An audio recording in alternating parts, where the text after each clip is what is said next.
The massive crystalline chamber on Nexus Prime stretched higher than any building on Earth.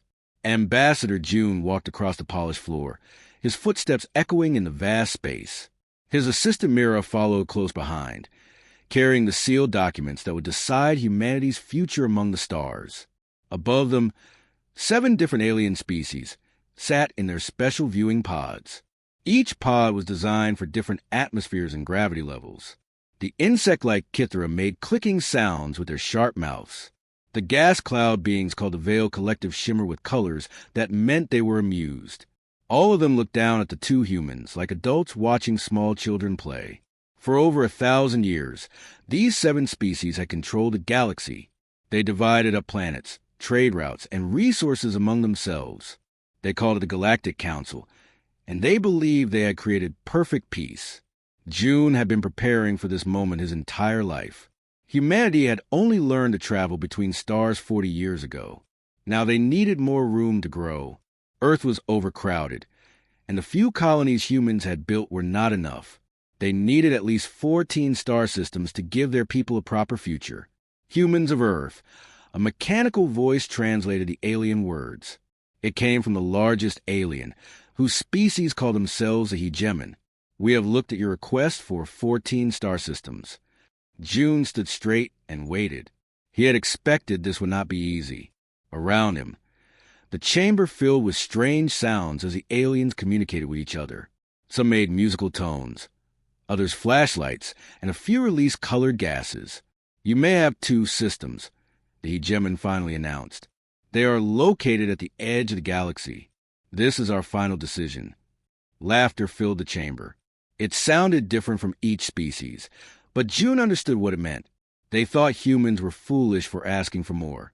Some of the aliens were pointing at the humans and making jokes in their own languages. The 2 systems they offered were worthless. June had seen the survey reports. They contained old, dying stars and dead planets with no water or useful minerals.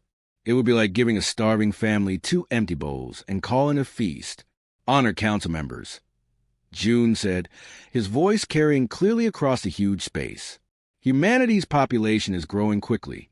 2 empty systems cannot support the billions of people who need new homes. We ask you to think about this decision again.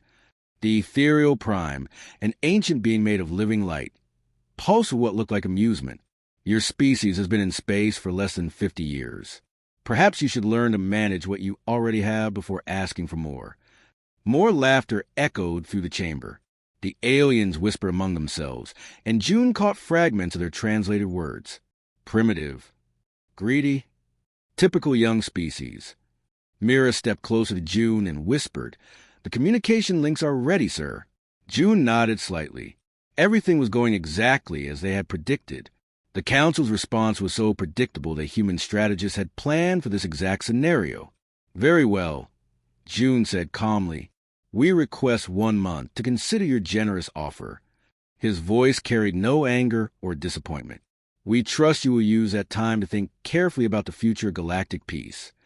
The last words hung in the air like a challenge. Several aliens stopped laughing. The Kithra's clicking sound became faster and higher pitched, which their translators showed as confusion. "Are you threatening the Council?" the hegemon asked, its massive body leaning forward in its pod. "Not at all," June replied with a small smile. "We are simply stating facts. Humanity needs those systems. If peaceful negotiation cannot provide them, we will be forced to find other solutions. We hope that will not be necessary." As the human delegation prepared to leave, the aliens began talking excitedly among themselves. Most of them found the human warnings amusing. A species that had barely learned to travel between stars was trying to intimidate civilizations that had ruled the galaxy for centuries. "Look at them," one alien said to another. "They think they can frighten us with empty words." "Their largest warship is smaller than our scout vessels," another replied. "What could they possibly do to us?" But few of the older, wiser aliens remained quiet. They remembered stories from the ancient archives about young species that had surprised everyone. Still, those were just old tales. This was the modern galaxy, where peace was maintained through careful balance and cooperation. June and Mira walked out of the chamber, without looking back. As soon as they reached their shuttle, Mira activated a small communication device. "This is Eagle One," she said quietly. "The Council has refused our terms." Repeat, "The Council has refused our terms. Begin Phase 1 preparations." Light years away, on a dozen different human ships and stations, people began receiving coded messages. Engineer Khan, working on what appeared to be a simple cargo vessel, quietly started transferring data to hidden storage units. Captain Dong changed his transport route by a few light hours, adjustment so small that alien monitors recorded it as a minor navigation correction. On Luna Station, orbiting Earth, Admiral Song reviewed detailed maps of every critical facility in Council space. Every power station, every communication relay, every supply depot had been studied and analyzed. The aliens thought humans were primitive and emotional. They were about to learn how wrong they were. The month-long countdown had begun. The Council's war room buzzed with activity as alien commanders shared their intelligence reports. Giant holographic displays showed human ship designs, weapon systems, and fleet positions. Commander Yoon of the Kithra species stood before the largest screen, her insect-like body clicking with confidence. "Look at their pathetic vessels," she announced through her translator. "Their biggest warship is smaller than our escort fighters. They use primitive fusion engines and basic energy weapons. Any one of our battle cruisers could destroy their entire fleet." The other council members gathered around the displays. The Veil Collective, beings made of living gas, swirled in patterns that showed they were amused. Their spokesman pulsed with bright colors as he spoke. "Our analysis shows they have no real military experience. Humans have only fought wars among themselves on their tiny planet. They know nothing about real space combat against superior species like us." The ancient ethereal prime floated in her containment field, her light body shimmering with wisdom accumulated over thousands of years. "These humans are like children playing with toys. They make loud noises and wave their little weapons, but they have no understanding of true power." Meanwhile, scattered across human space, subtle changes were happening that the Council's monitors completely missed. Dr. Hannah worked at a research station that officially studied asteroid mining. But in her hidden laboratory, she was transferring massive amounts of data about Council infrastructure to specially modified cargo ships. The data contained detailed information about every major alien facility in the galaxy, power plants that supplied entire star systems, communication networks that carried messages between thousands of worlds, supply routes that moved food, fuel, and materials across vast distances. All of it carefully mapped and studied by human intelligence agents who had been watching for years. Captain Dong's transport convoy made another small course change. To alien sensors, it looked like he was avoiding a minor asteroid field. In reality, he was positioning his ships near a critical Council supply depot. His cargo holds, which appeared to contain farming equipment, actually held something much more dangerous. On the ancient world where the Council kept their military archives, alien strategists reviewed humanity's combat history. They saw the wars humans had fought on Earth and shook their heads in dismissal. Primitive chemical explosives and kinetic weapons, one analyst reported, they fight like barbarians, using brute force instead of advanced technology. Their tactics are crude and wasteful. What they failed to understand was that human military history taught lessons the Council had never needed to learn. Humans had fought wars where smaller, weaker forces defeated larger, more advanced enemies. They knew how to strike at weak points instead of strong ones. They understood that the most sophisticated systems often had the most vulnerable failure points. Back on Earth, Admiral Song sat in her underground command center, reviewing reports from agents throughout Council space. Her walls were covered with detailed maps showing the flow of resources, information, and power across the galaxy. Red markers indicated critical choke points where a small disruption could cause massive problems. "They think we're primitive because we fight differently," she told her staff. "They've had peace for so long. They've forgotten that war isn't about having the biggest weapons. It's about understanding your enemy's weaknesses." The Council surveillance systems were designed to detect large military buildups and energy signatures from major weapons. They watched for fleets massing for invasion or new shipyards constructing warships. But they paid no attention to civilian transports making minor route changes or research stations transferring routine data. Engineer Kong completed his work on the cargo vessel and sent a coded message to other human operatives. His ship would reach its destination in 6 days. The equipment he carried looked like standard industrial machinery to any alien inspector. But hidden inside were devices that could shut down the power grid of an entire star system. The weeks passed quietly. Too quietly, according to some council members who had more experience with warfare. But their concerns were dismissed by the majority, who believed humans were simply too frightened to act. They're probably having heated debates about surrendering gracefully, the hegemon laughed during one council session. These emotional species always waste time arguing among themselves instead of accepting reality. When the deadline arrived with no communication from humanity, the council members felt smugly satisfied. They had called humanity's bluff successfully. Now the humans would have to crawl back and beg for whatever scraps the council was willing to offer. Perhaps we should be generous and give them one additional Baron system, the ethereal prime suggested. It would demonstrate our mercy and wisdom. The hegemon's massive form shifted in approval. But first, we should remind them why they need our mercy. A small military demonstration should suffice. Nothing too harsh, just enough to show them the consequences of challenging their superiors. 3 Kithra battle cruisers received orders to intercept human ships near the border systems. Their mission was simple: disable a few cargo vessels, broadcast demands for surrender, and wait for humanity to submit. The crews were told to expect easy duty with minimal resistance. As the alien warships moved toward human space, none of them noticed the subtle changes that had been occurring throughout the galaxy. Supply convoys had shifted their routes. Communication relays had developed minor technical glitches. Research stations had gone offline for routine maintenance. The Council was about to learn that humanity's greatest weapon was not superior technology or larger fleets. It was their willingness to study, plan, and strike where their enemies least expected it. 3 massive Kithra battle cruisers dropped out of hyperspace near the human trade route. Their hulls gleamed with advanced armor plating, and their weapon arrays could destroy entire cities.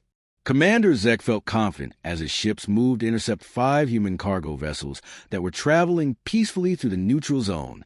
"This will be easy," he told his crew through clicking sounds that his translator converted to words. "These primitive humans will surrender as soon as they see our superior firepower." The human ships detected the approaching aliens immediately. On the bridge of the lead cargo vessel, Captain Lee looked at his tactical display with calm determination. His ship was called the New Busan, and it carried what appeared to be farming supplies and industrial equipment. "All ships," this is Lee, "execute Pattern 7. Make every shot count." What happened next shocked the Kithra crews completely. The human ships did not try to run away. They did not send surrender messages begging for mercy. Instead, they turned toward the alien warships and attacked. The smaller human escort ships moved like angry wasps, darting between the larger alien vessels and firing their weapons at critical systems.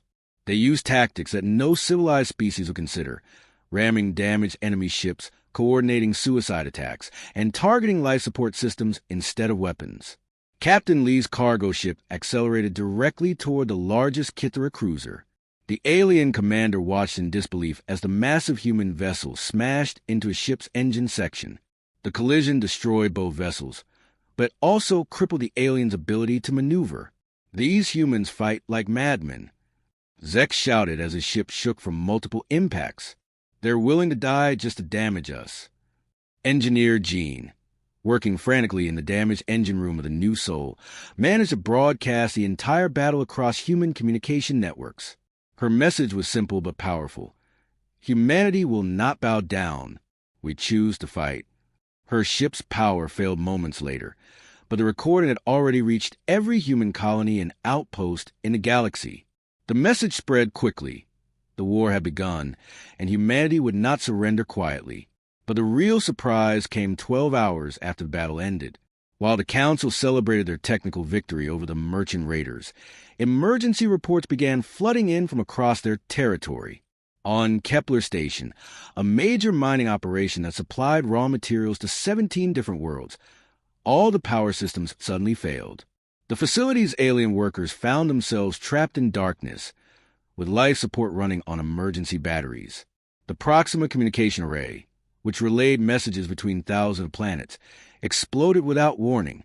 Investigators later found that someone had planted charges in exactly the right locations to cause maximum damage while avoiding the residential sections. At the Vega logistics hub, a critical supply depot that coordinated food shipments to dozens of worlds, the automated systems began malfunctioning. Cargo containers were mislabeled, ships were sent to wrong destinations, and the entire supply network started breaking down. Similar attacks happened across Council space. Not random destruction, but carefully planned strikes that targeted the most important infrastructure while avoiding civilian casualties. Every target was chosen to cause maximum disruption to the galaxy's complex supply networks. On Earth, General Park studied the tactical reports with grim satisfaction. Dr. Nari's intelligence network had spent years mapping every critical weakness in Council territory. The aliens had built their civilization like a giant web, beautiful and strong, but vulnerable if you knew exactly where to cut the threads. Phase 1 is complete, Park announced to her staff. All primary targets have been neutralized. The Council supply chains are beginning to fracture. The attacks continued for 3 days. Mining stations lost power. Communication networks went silent. Transportation hubs ground to a halt. Each strike was precisely calculated to maximize chaos while minimizing deaths. The Council's military forces tried to respond, but they faced an enemy that refused to fight conventional battles. Human raiders appeared out of hyperspace, struck their targets, and vanished before reinforcements could arrive. They used the galaxy's own size against the aliens. With thousands of star systems to protect, the Council couldn't guard everything at once. Captain Dong's transport convoy, which had been quietly repositioning for weeks, finally revealed its true purpose. The ships that appeared to carry farming equipment instead launched coordinated attacks on 3 different supply depots simultaneously. By the time alien forces arrived, the human ships had disappeared back into hyperspace. On the ancient world of the Ethereal Collective, Scholar Bora made a disturbing discovery while researching humanity's tactics. Deep in her people's historical archives, she found records of previous galactic civilizations that had fallen to similar strategies. "This is not random violence," she reported to her superiors. "These humans understand something we have forgotten. They know that complex civilizations are not destroyed by superior firepower, but by disrupting the systems that keep them functioning." Trade routes that had operated safely for centuries became dangerous as human raiders struck without warning. Critical resources stopped flowing between systems. The carefully maintained balance that kept galactic commerce running began to wobble and crack. For the first time in over 1,000 years, the Galactic Council faced an enemy that understood their true weakness. The galaxy's peace was not maintained by military strength, but by countless interconnected systems working together. Humanity had learned to make those systems fail. The message was clear. The humans had not been bluffing. They were deadly serious, and they knew exactly how to bring down the most powerful civilizations in the galaxy. The largest fleet in galactic history assembled in the Centauri system. 7 alien species had contributed their finest warships to create an armada of over 3,000 vessels. The combined firepower could destroy entire planets, and the alien commanders felt confident that humanity would finally surrender when faced with such overwhelming force. Admiral Kyung watched the massive alien fleet approach from the bridge of her modified carrier, the Incheon. The ship looked like a converted cargo hauler to enemy sensors, but hidden inside were dozens of small fighter craft and advanced communication equipment that could coordinate human forces across multiple star systems. "All units, execute Ghost Protocol," she transmitted on encrypted channels. "Make them chase shadows." What followed was unlike any war the Council had ever fought. Instead of meeting the alien armada in a massive space battle, human forces scattered like smoke in the wind. When the aliens arrived at major human colonies expecting epic confrontations, they found empty space and abandoned settlements. The humans had vanished, but they had not retreated. They were everywhere and nowhere, striking at targets the aliens never expected to defend. Captain Tay led a small squadron of modified cargo ships that had become the terror of Council space. His vessels looked harmless on scanners, old transports carrying mining equipment or agricultural supplies. But hidden in their cargo holds were weapons that could cripple space stations or destroy communication arrays. Tay's raiders perfected the art of invisible warfare. They would emerge from hyperspace near an undefended facility, launch their attack, and disappear before help could arrive. Sometimes they hijacked alien cargo ships and used them as weapons. Other times they turned civilian equipment into improvised bombs. The aliens sent patrol fleets to hunt down the human raiders, but it was like trying to catch mice with a net.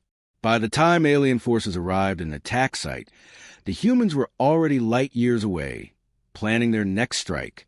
On the ancient crystalline world where the ethereal collective kept their vast archives, Scholar Bora made a discovery that sent chills through her light-based form.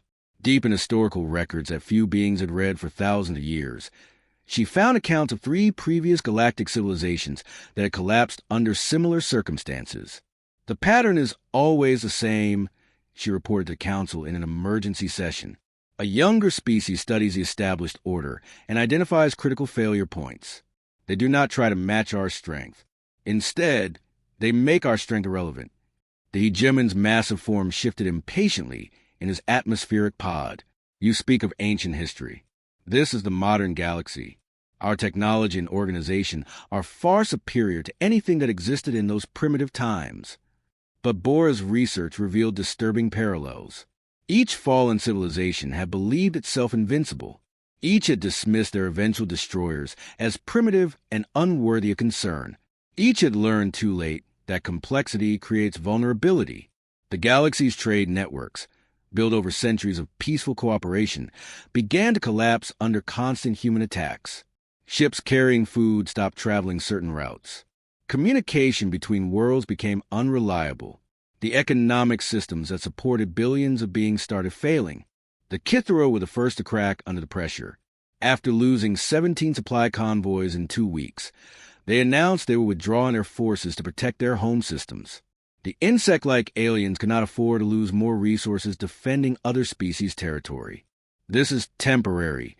Their representative clicked nervously during an emergency council meeting. We will return when the human threat is contained. But containment seemed impossible.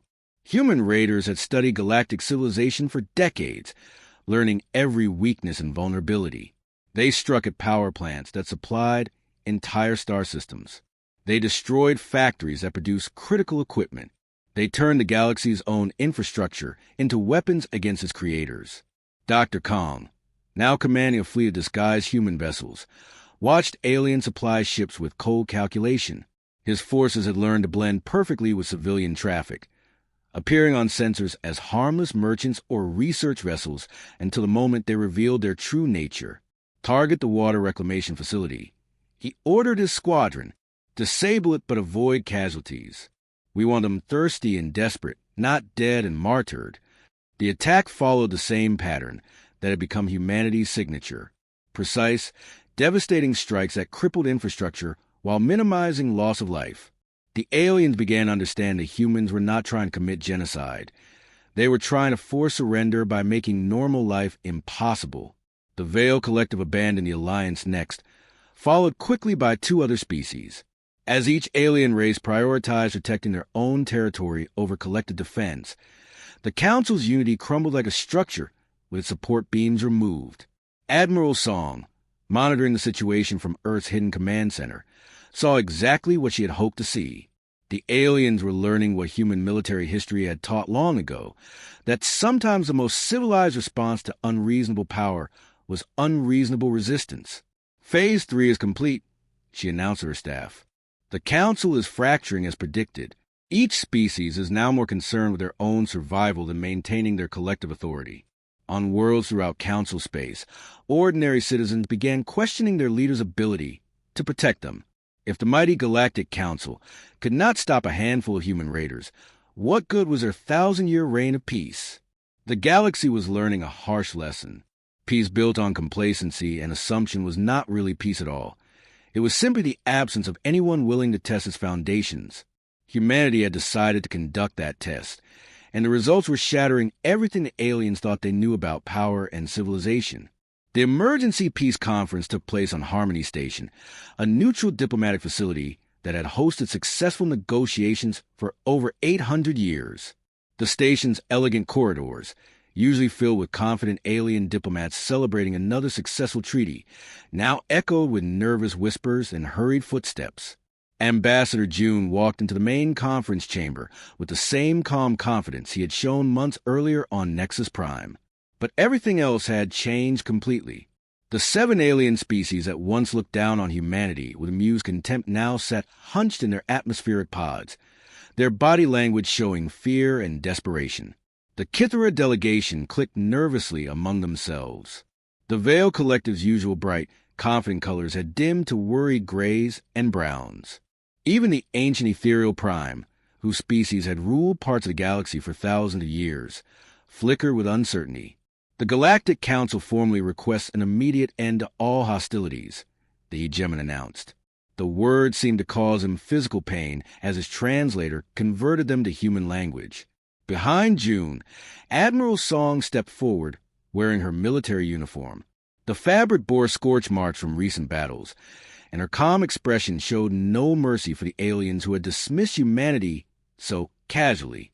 Our original terms remain unchanged, June said, placing a single data tablet on the crystalline conference table. Full membership in the Galactic Council with equal voting rights. Territorial control over the 14 star systems we initially requested. Complete recognition of human sovereignty in our chosen regions. The aliens shifted uncomfortably in their pods. These were the same demands they had laughed at months ago, when they thought humans were primitive children playing at diplomacy. However, Admiral Song continued, recent events have shown us that the galaxy needs stronger leadership. Therefore, we add one additional requirement. She activated a holographic projector that filled the chamber with detailed charts and data streams. The display showed the current state of galactic civilization, broken supply chains, failed communication networks, and economic collapse spreading across hundreds of worlds. Humanity must be recognized as a custodial species, Song announced. We will take responsibility for maintaining galactic stability and preventing future conflicts through whatever means necessary. The ethereal Prime's light form pulsed with shock and outrage. You would place yourselves as guardians over civilizations that mastered space travel when your species was still discovering fire?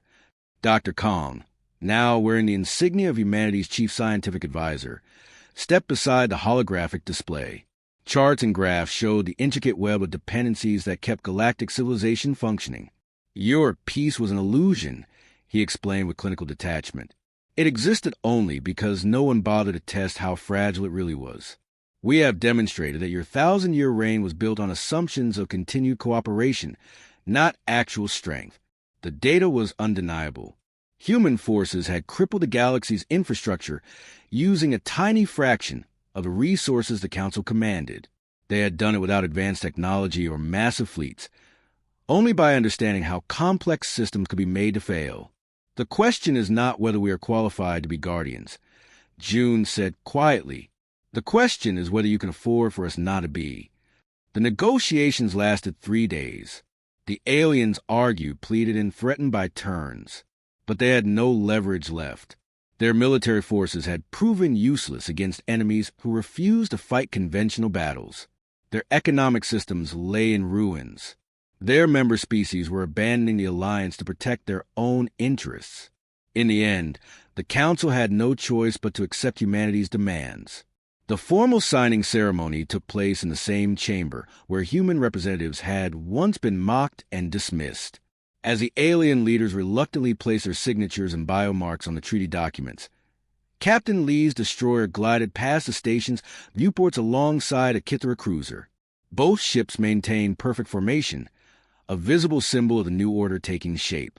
Later, Ambassador June found himself standing on an observation deck with the hegemon. The massive alien's form had lost much of its earlier arrogance. Below them, human and alien patrol ships worked together for the first time, their combined forces a reminder of how much had changed. Do you truly believe this peace will be different? The hegemon asked, his translator carrying unusual uncertainty. June watched the mixed fleet formations passing by the station. Human vessels that had once seemed primitive and weak now flew, as equals beside the most advanced ships in the galaxy.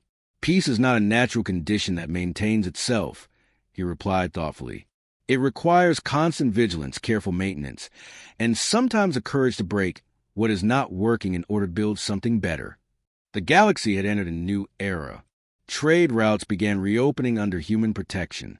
Communication networks were rebuilt with better security. The economic systems that supported billions of lives slowly started functioning again. But now everything operated under the watchful supervision of a species that had proven they understood something the ancient civilizations had forgotten. Sometimes the greatest act of preservation was the willingness to risk everything for meaningful change. On distant worlds, alien citizens looked up at the stars and saw human patrol ships alongside their own defense forces. No longer conquerors or primitives, but partners in maintaining a peace that was built on strength rather than assumptions. The Council had learned that humanity's greatest weapon was not their technology or tactics, but their understanding of a fundamental truth, that real peace required guardians willing to fight for it when necessary.